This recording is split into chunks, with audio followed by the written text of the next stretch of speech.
Louvado seja nosso Senhor Jesus Cristo, para sempre seja louvado. Então, irmãos e irmãs, bem-vindos a esse momento da reflexão no canal Católico Hoje.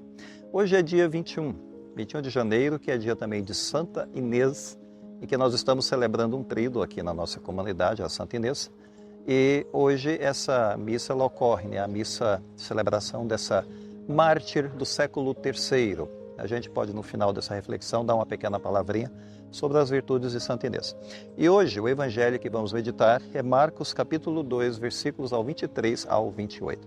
Não deixe de dar o seu gostei, de dar o seu like para esse vídeo. Vamos iniciar então a proclamação do evangelho.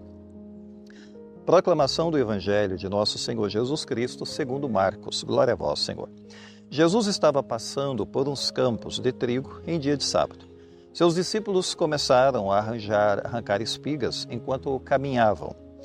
Então os fariseus disseram a Jesus: olha, por que eles fazem em dia de sábado que não é permitido?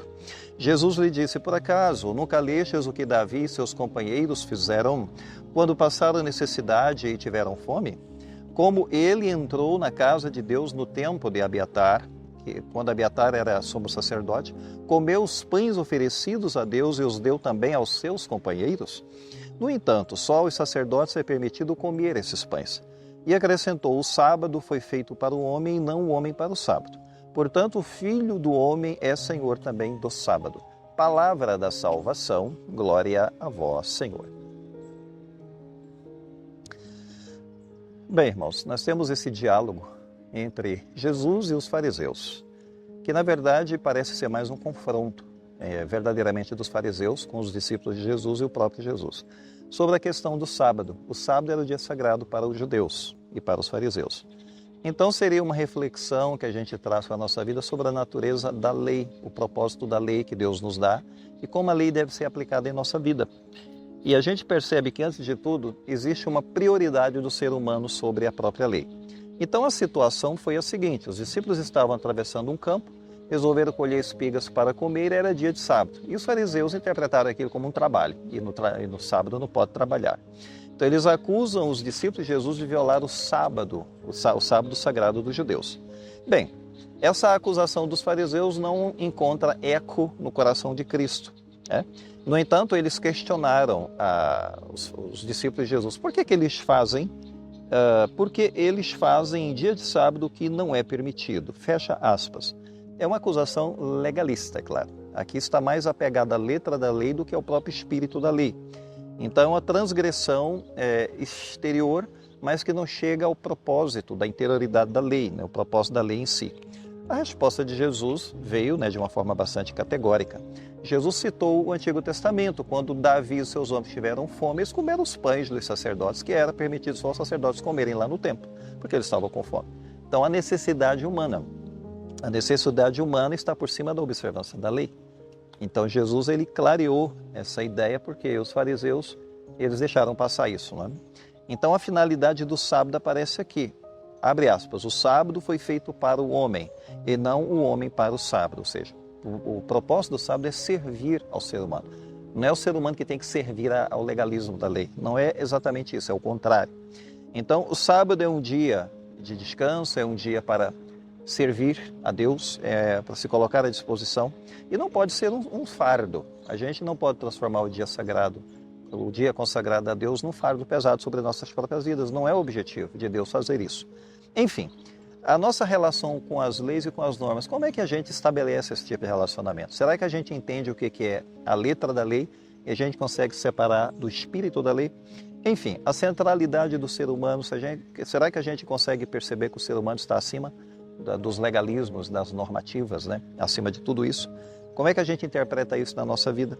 E, sobretudo, a importância da misericórdia, porque Cristo ele é misericordioso, então Cristo ele vai ao ser humano. Então ele passa por cima de regras e normativas, legalismo, enfim, desafiando todos esses esquemas, e ele serve ao ser humano. Será que a gente também consegue servir ao ser humano o propósito de Deus em nossa vida? Bem, hoje nós celebramos Santa Inês, nós vamos concluir agora já falando um pouquinho dela. É uma menina, uma mártir do século III, ali, século IV. Ela morreu, foi martirizada no 21 de janeiro, e quando ela ainda era jovenzinha, aos 12 aninhos de idade, ela consagrou a virgindade a Deus. E, no entanto, o prefeito de Roma tinha um filho que queria ela em casamento. E Santa Inês era de uma família nobre, então o pretendente veio até ela e fez a proposta e Inês recusou. E a gente sabe que isso não pegou bem. O menino entrou numa depressão, ele entrou num descontentamento, ele ficou muito abatido com isso, então o prefeito, o pai dele, o prefeito de Roma, foi perguntar à família por que Inês tinha recusado, né, a proposta. E a família disse que ela tinha feito um voto a Deus de virgindade. Bem, aí o prefeito então fez uma pressão, porque ele não era católico, ele não era cristão até então, né? Não católico, cristão. Então, nesse momento o prefeito falou, bom, então ela vai ter que servir no templo da deusa, né? Daquelas virgens consagradas no templo pagão, para servir uma deusa pagão, ou ela vai para um prostíbulo, porque nós vamos colocar ela lá, para ela ser violada. Ou ela aceita ir para o templo pagão, servir a deusa pagã, junto com as vestais, né? Com as outras virgens, ou ela vai para um prostíbulo. De fato, Inês não aceitou ir para o templo pagão. E aí acabaram levando ela forçadamente para o prostíbulo. O que aconteceu foi o seguinte, nenhum homem conseguia chegar perto dessa menina, dessa mocinha. E o único homem que se atreveu a dar uns passos em direção a ela caiu morto sem vida. Nesse momento o prefeito foi chamado, né, para ver a situação. E o prefeito então falou para ela, ressuscita esse homem e você vai poder sair desse prostíbulo aqui viva, nós não vamos fazer nada contra você. Ela rezou a Deus, pediu para Cristo ressuscitar e o homem voltou à vida. Que deixou todo mundo assim impressionado. Porém, né, algumas vozes começaram a acusá-la. Você é uma feiticeira.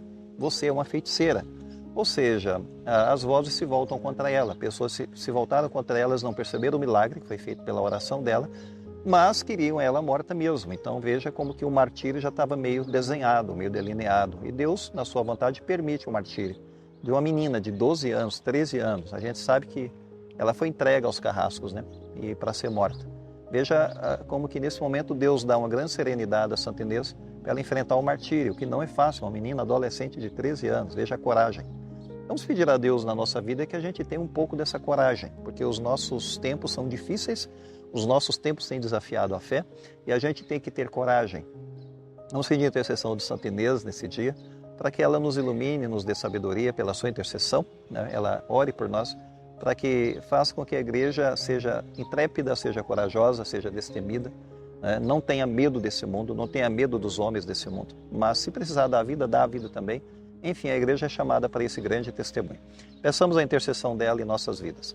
E vamos concluir agora com a bênção final. O Senhor esteja convosco, Ele está no meio de nós.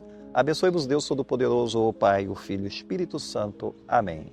Santa Inês, rogai por nós.